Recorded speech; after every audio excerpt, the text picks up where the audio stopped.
À un moment, je me dis, mais en fait, la vie que tu as, qui était franchement merdique, hein, la vie que tu as, elle correspond exactement à ce que tu crois. En fait, c'est pas parce que tu vis ça que tu crois ça. C'est parce que tu crois ça que tu vis ça. C'est comme si, moi, quand j'ai rencontré ma première femme, qui est la mère de ma fille, je crois que dès le début, je savais exactement comment on foirerait tous les deux magnifiquement cette histoire. Je le savais, mais pas parce que je suis devin ou médium, mais c'est parce que c'était exactement dans mes concepts du couple. Ça déroulait tranquillement, c'est la fluidité même. Comme je pense que c'est comme ça que ça se passe, eh ben c'est comme ça que ça se passe. Et c'est pas parce que c'est ça que je crois. Non, c'est parce que je crois que c'est ça. Je crois que l'autre est mon ennemi, je crois que l'autre est un flic, je crois que c'est difficile d'avoir confiance en l'autre. Enfin, moi, j'ai grandi en me disant, je vous le confie, hein, on est entre nous, il y a juste 500 personnes qui nous écoutent et peut-être 10 000 demain, mais moi, j'ai quand même grandi en me disant, je me marierai avec la moins pire.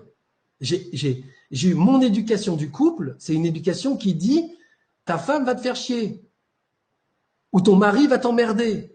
Donc forcément, j'ai grandi en disant, bah moi non, moi ça m'arrivera pas. Moi, je vais me marier avec la moins pire. Vous imaginez, c'est horrible.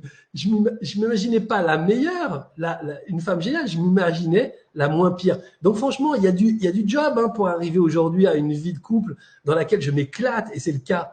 Mais tout ça, c'est mes informations à moi, toutes celles que j'ai engrangées. Et donc, il y a un moment donné où il faut être conscient et honnête sur ces informations-là. Donc, un, j'invite le merveilleux.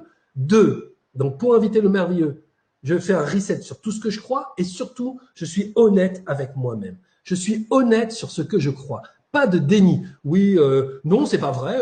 Je me braque pas. C'est pas vrai. Non, je suis pas dans le déni. C'est pas vrai. Si, les gens, quand on est dans le déni, on le sait. Il y a un moment donné où il faut se poser, ok, dans un fauteuil, tout seul chez soi, et se dire, bon, voilà, pète un coup, c'est pas grave, t'es dans le déni, ou pète un coup, c'est pas grave, t'es angoissé, ou pète un coup, c'est pas grave, t'es stressé, allez, c'est bon, quoi, tu vois, ça va, mais regarde le truc en face, regarde la vision que t'as du couple, regarde-la en face, ce que tu crois, regarde ça en face, et regardez-vous en face d'ailleurs, prenez un miroir et regardez-vous dans les yeux.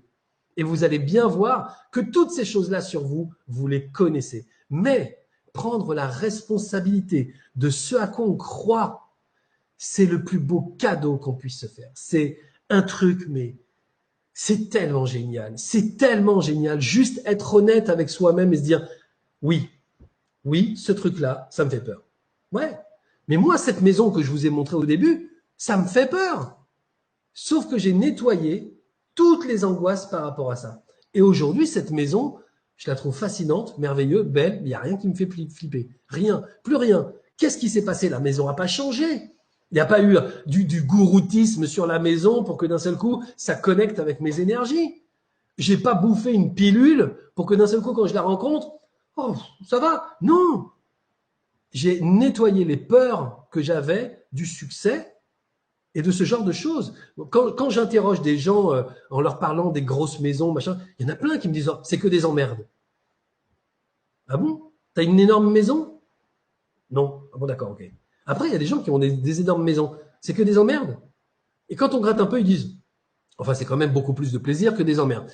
Tout ça, c'est des idées préconçues, c'est des idées, c'est des trucs qui nous appartiennent pas et qui nous empêchent de faire l'expérience. Donc l'idée, c'est ça, c'est soyez honnête avec vous-même et vraiment regardez-vous dans les yeux dès que vous parlez du couple, dès que vous parlez de la santé, dès que vous parlez de l'amour, dès que vous parlez de l'argent, dès que vous parlez de la profession, des artistes, si vous êtes artiste peintre, regardez ce que vous pensez vous-même de ce que sont les artistes.